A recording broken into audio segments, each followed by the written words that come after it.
Welcome to RTV. నేను మీ గయాజ్ని. నెల్లూరు జిల్లాలో రాజకీయ వేడెక్కింది. ఇటు టీడీపీ అటు వైసీపీలో రెడ్డి సామాజిక వర్గం అంటే ఒక మాటలో చెప్పాలంటే పెద్దారెడ్ల మధ్య ఎన్నికల యుద్ధం అయితే జరుగుతుంది. ఈ నేపథ్యంలోనే స్త్రీమూర్తుల కూడా వదలకుండా అనుచిత వ్యాఖ్యలు చేస్తున్న విషయం మనం చూస్తున్నాము. అయితే దీని మీద మాట్లాడేందుకు వైఎస్ఆర్సీపీ అధికార ప్రతినిధి జీవి ప్రసాద్ మనతో ఉన్నారు. ఆయనతో మాట్లాడదాం. నమస్తే ప్రసాద్.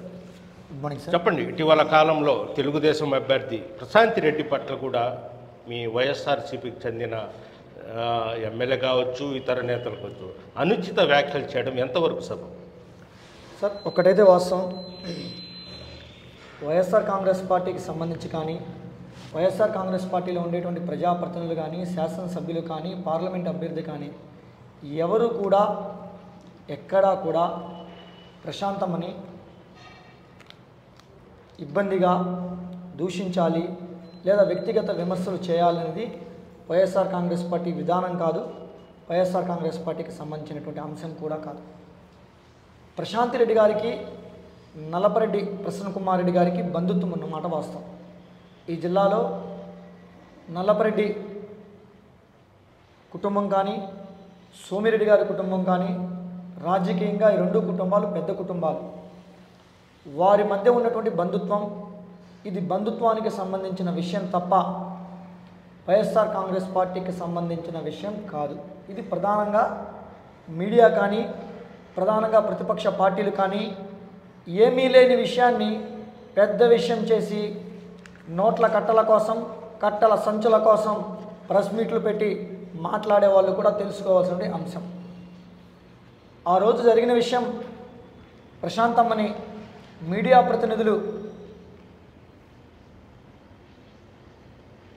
మీ బావమర్ది గారి భార్య అని మాట్లాడిన సందర్భంలో ప్రసన్న కుమార్ రెడ్డి గారు, అయ్యా ప్రస్తుతం ఆమె మేడం విపిఆర్ గారి భార్య, ఆమెకి ప్రశాంతమ్మకి విపిఆర్ గారు రెండో భర్త అని సంబోధించడం జరిగింది. అయితే నేటి సమాజంలో ఒకటి మాట్లాడితే మరొకటి చిత్రించే విధంగా ఈరోజు సోషల్ మీడియాలో అనేకం ఏకొల్లలుగా తయారయ్యున్న మాట వాస్తవం. బట్ దాన్ని దృష్టిలో పెట్టుకొని ఈరోజు కొంతమంది పనిగట్టుకొని వైఎస్ఆర్ కాంగ్రెస్ పార్టీ మీద బురద జల్లే ప్రయత్నం ఒక ఎత్తు అయితే, నోట్ల కట్టల కోసం కట్టల సంచుల కోసం ఆ విషయాన్ని భూతద్దంలో పెట్టి పెద్ద చేసి ప్రెస్ మీట్లు పెట్టి రాదాంతం చేసి రోడ్డు మీదకు లాగుతున్నది ఈరోజు కొంతమంది. ఈ విషయాన్ని విపిఆర్ గారి దంపతులు కూడా పెద్దలు వేమిరెడ్డి ప్రభాకర్ రెడ్డి గారు కానీ ప్రశాంతమ్మ కానీ ఒకసారి ఆలోచించాల్సిన అవసరం కూడా ఉంది. ఒకటి ప్రసాద్, ప్రధానంగా తెలుగుదేశం పార్టీ నెల్లూరు జిల్లాలో 3 మహిళలకు అవకాశం ఇచ్చింది. వైఎస్ఆర్సీపీ ఎక్కడ ఎవరికి అసలు ఒక్క మహిళకు కూడా సీట్ కేటాయించలేదు. దీంతోపాటు నిలబడి ఉన్న మహిళా అభ్యర్థుల మీద ఇట్లా విమర్శించడం కరెక్ట్ కాదని కూడా మహిళా లోకం, మహిళా సంఘాలు కూడా చెప్తున్నాయి. సార్, మీకు ఇందాకే నేను చెప్పాను, ఒక విషయాన్ని గమనించాలి. తెలుగుదేశం పార్టీ ఉమ్మడి నెల్లూరు జిల్లాలో 10 నియోజకవర్గాల్లో 3 మహిళలకు కేటాయించిన మాట వాస్తవం. ఆ 3 టికెట్లు ఎవరికండి, ఎవరికిచ్చారు? కోట్ల రూపాయలున్న కోటేశ్వర్లకు, మాజీ ఎమ్మెల్యే బిడ్డలకు, మాజీ ఎంపీ బిడ్డలకు టిక్కెట్లు ఇచ్చారు. కానీ సాదా సామాన్య మహిళలకు కాదు కదా. తెలుగుదేశం పార్టీలో అనాదిగా జెండా మోస్తూ అనేక విధాలుగా పార్టీ కోసం కష్టపడేటువంటి వ్యక్తులకు కాదు కదండి తెలుగుదేశం పార్టీ ఎమ్మెల్యే టికెట్లు ఇచ్చింది. కోట్ల రూపాయల నోట్ల కట్టలు ఉన్న, కోట్ల రూపాయల ఆస్తులు ఉన్న మహిళలకు ఈరోజు తెలుగుదేశం పార్టీ సీట్లు ఇచ్చింది. కానీ ఈరోజు వైఎస్ఆర్ కాంగ్రెస్ పార్టీ జిల్లాలో 1-2 చోట్ల నూతన అభ్యర్థులను, సాదా సామాన్య కుటుంబాల నుంచి వచ్చిన అభ్యర్థులను, మధ్యతరగతి కుటుంబాల నుంచి వచ్చిన అభ్యర్థులను ఈరోజు వైఎస్ఆర్ కాంగ్రెస్ పార్టీ జెండా మోసిన వ్యక్తులకు ఈరోజు సీట్లు ఇవ్వడం జరిగింది. ఈ విషయాన్ని మీరు ఒకసారి గుర్తుపెట్టుకోవాలి సార్. ఒకటి వైఎస్ఆర్సీపీ బీసీలకు పెద్దపీట వేస్తుంది అనేది మీ వైఎస్ఆర్సీపీ నాయకులు చెప్తున్నారు, ప్రతి ఒక్కరు మాట. అయితే ఒక నెల్లూరు జిల్లా విషయానికి వస్తే, ఉమ్మడి నెల్లూరు జిల్లాకు వస్తే సీట్లు కేవలం రెడ్డి సామాజిక వర్గానికే ఇచ్చారు. బీసీలకు ఎక్కడ? కేవలం ఒక నెల్లూరు సిటీ, అది కూడా చివరి నిమిషంలో.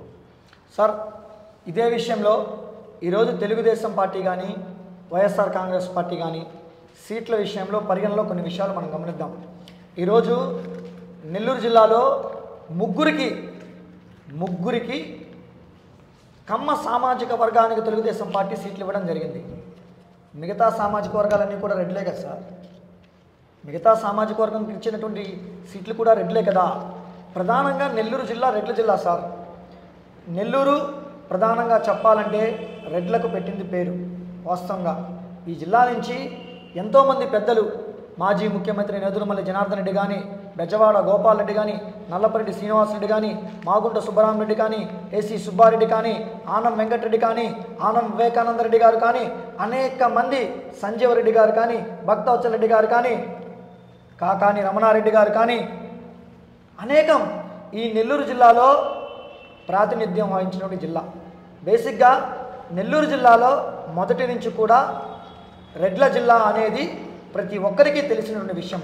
అయితే అదేవిధంగా వైఎస్ఆర్ కాంగ్రెస్ పార్టీ సిట్టింగ్ ఎమ్మెల్యేలు ఎవరైతే ఉన్నారో ఒక్క నెల్లూరు నగరం తప్ప, వైఎస్ఆర్ కాంగ్రెస్ పార్టీ నుంచి బయటికి వెళ్ళిపోయినటువంటి 2 శాసనసభ్యులు తప్ప మిగతా అందరికీ కూడా సిట్టింగ్ ఎమ్మెల్యేలకే సీట్లు ఇవ్వడం జరిగింది.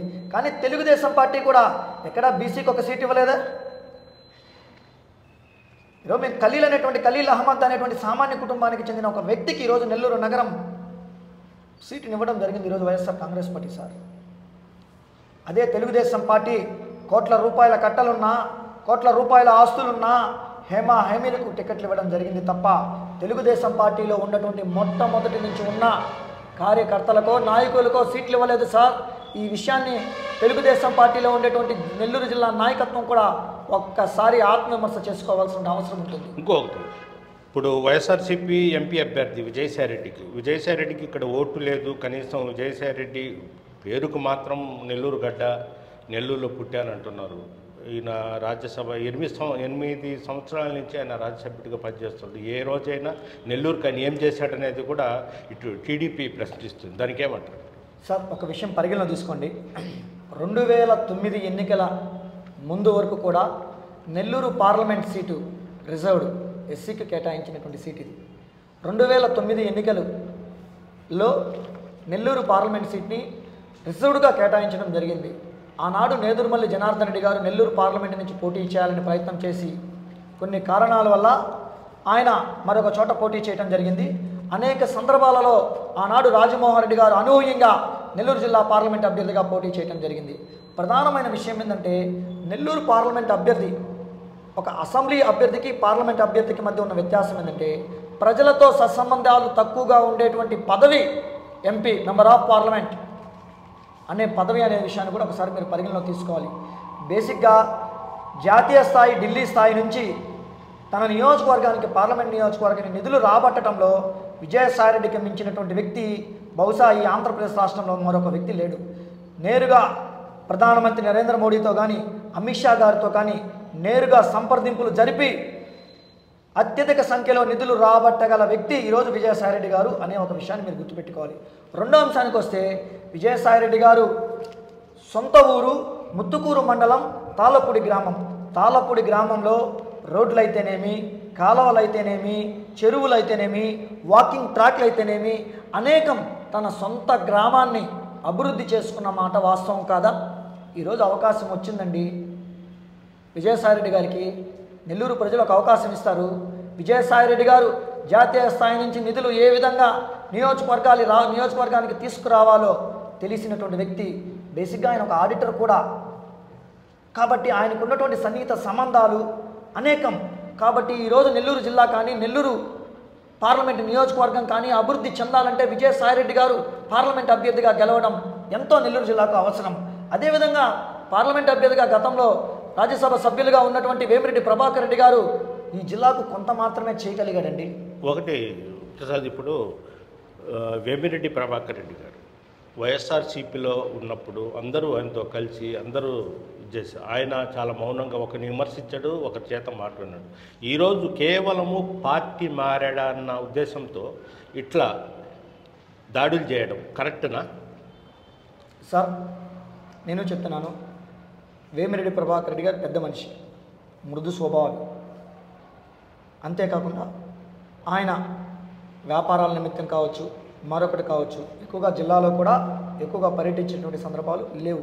అయితే ఇక్కడ ఎవరు కూడా వేమిరెడ్డి ప్రభాకర్ రెడ్డి గారిని టార్గెట్ చేయాలనేది ఉద్దేశం కాదు సార్.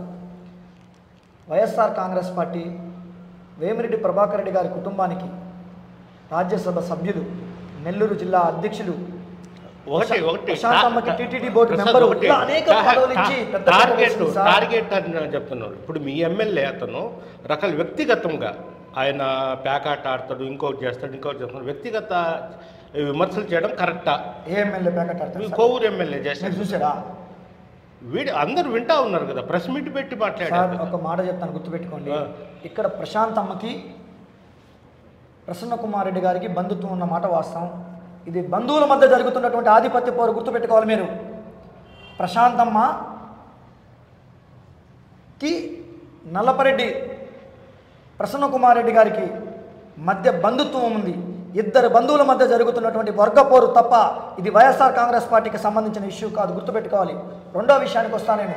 ఏనాడు కూడా మీరు నెల్లూరు పార్లమెంట్ అభ్యర్థిగా మీరు పోటీ చేస్తామని మీరు చెప్పి లాస్ట్ మూమెంట్లో మీరు ఈరోజు వైఎస్ఆర్ కాంగ్రెస్ పార్టీని వదిలి తెలుగుదేశం పార్టీకి పోవడం ఎంతవరకు సమంజసం? మేము మిమ్మల్ని చెడ్డవాళ్ళని అనటం లేదు సార్, బీపీఆర్ గారిని. కానీ ఈరోజు మీరు జిల్లా బాధ్యత మొత్తం మీ మీద అప్పచెప్పాడు జగన్మోహన్ రెడ్డి గారు. మీ పార్టీలో ఎవరు మారలేదా?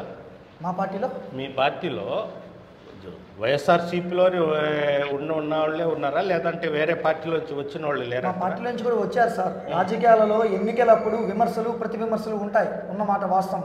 కానీ మాట్లాడే భాష, చేసే చేష్టాలు కొన్ని పద్ధతి ప్రకారం ఉంటాయి. కానీ ఇక్కడ ఘోరంత జరిగితే కొన్నంత చేసి వేమిరెడ్డి ప్రభాకర్ రెడ్డి గారు పక్కన ఉన్నటువంటి వ్యక్తులు కట్ల కోసం, నోట్ల కట్ల కోసం, కట్ల మోట్ల కోసం ఈరోజు దాన్ని పెద్దది చేస్తున్నారు. ఏ నియోజకవర్గంలో జరిగిన తన సమస్యగా భావిస్తున్నాడు ఈరోజు రూరల్ నియోజకవర్గ శాసనసభ్యుడు కోటమిరెడ్డి సీతారెడ్డి గారు. కోటమిరెడ్డి సీతారెడ్డి గారు పార్టీ మారలేదా? చెప్పండి సార్, నేను అడుగుతాను. ఆయన మొదట ఏ పార్టీ? భారతీయ జనతా పార్టీ. తర్వాత ఏ పార్టీ? కాంగ్రెస్ పార్టీ. తర్వాత ఏ పార్టీ? వైఎస్ఆర్ కాంగ్రెస్ పార్టీ. తర్వాత ఏ పార్టీ? తెలుగుదేశం పార్టీ. 4 పార్టీలు మారాడండి కోటమిరెడ్డి సీతారెడ్డి గారు. ఇప్పుడు వైఎస్ఆర్సీపీ ఇలా ఉండే రూరల్ ఇప్పుడు ప్రజెంట్ ఎంపీ ఆదాల ప్రభాకర్ రెడ్డి గారు కూడా మారారుగా సార్. మీరు ప్రభాకర్ రెడ్డి గారి విషయం పరిగణలోకి ఒకటి తీసుకొని చెప్తాను నేను పర్టికులర్గా. ప్రభాకర్ రెడ్డి గారు, ఆదాల ప్రభాకర్ రెడ్డి గారు ఏనాడు కూడా ఎన్నికల అనంతరం, అంటే అధికారం వచ్చిన తర్వాత అధికారం కోసం పార్టీలోకి పోలేదు సార్. ఎన్నికల ముందు మాత్రమే ప్రభాకర్ రెడ్డి గారి అజెండా నియోజకవర్గం, తాను ఎక్కడ ఉన్నా, ఏ నియోజకవర్గంలో ఉన్నా నియోజకవర్గం అభివృద్ధి చెందాలి, ప్రజలు బాగుండాలి, ఆ ప్రాంతం అభివృద్ధి చెందాలి, కులాలకి, మతాలకి, రాజకీయ పార్టీలకు అతీతంగా ప్రభాకర్ రెడ్డి గారు పనిచేయటం మొదటి నుంచి ఉన్నటువంటి నైజం సార్.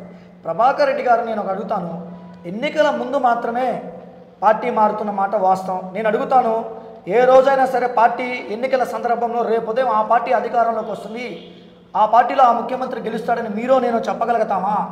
ఏమో 2014 ఎన్నికలలో తెలుగుదేశం పార్టీలో పోటీ చేశాడు. ఆనాడు ప్రభాకర్ రెడ్డి గారు ఓడిపోయాడు కదా. ప్రభాకర్ రెడ్డి గారు 2014లో ఓడిపోయాడు. అయినా కూడా ప్రజల కోసం, నియోజకవర్గం, రూరల్ నియోజకవర్గ అభివృద్ధి కోసం అనేక సంక్షేమ కార్యక్రమాలు తీసుకొని రావడం జరిగింది. ఈరోజు 150 కోట్ల రూపాయలతో ఆదాల ప్రభాకర్ రెడ్డి గారు ఏ శాసనసభ్యుడు చేయని విధంగా 1 సంవత్సరం రోజుల్లో అనేక సిమెంట్ రోడ్లు, కాలువలు, డ్రైన్లు, నియోజకవర్గాన్ని అభివృద్ధి వైపు నడిపించిన మాట వాస్తవం కదా. అటువంటి ఆదాల ప్రభాకర్ రెడ్డి గారికి కోటమిరెడ్డి సీతారెడ్డి గారికి పోలిక? ఇది పరిస్థితి. కేవలము కొంతమంది నోట్ల కట్టల కోసము, డబ్బు కోసమే ఈ విమర్శలు చేయడం జరుగుతుంది. ఇది ఒక కుటుంబ వ్యవహారము. వైఎస్ఆర్సీపీ ఎప్పుడు మహిళలను గౌరవించడమే తప్ప అగౌరవపరచదని కూడా వైఎస్ఆర్సీపీ అధికార ప్రతినిధి జీవి ప్రసాద్ చెప్తున్నారు. Video Pradeep, guys TV, Nellore నుంచి. మరిన్ని వీడియోస్ కోసం ఛానల్ ని సబ్స్క్రైబ్ చేయండి, లేటెస్ట్ అప్డేట్స్ కోసం వాట్సాప్ ఛానల్ ని ఫాలో చేయండి అండ్ లింక్ డిస్క్రిప్షన్ లో ఉంది.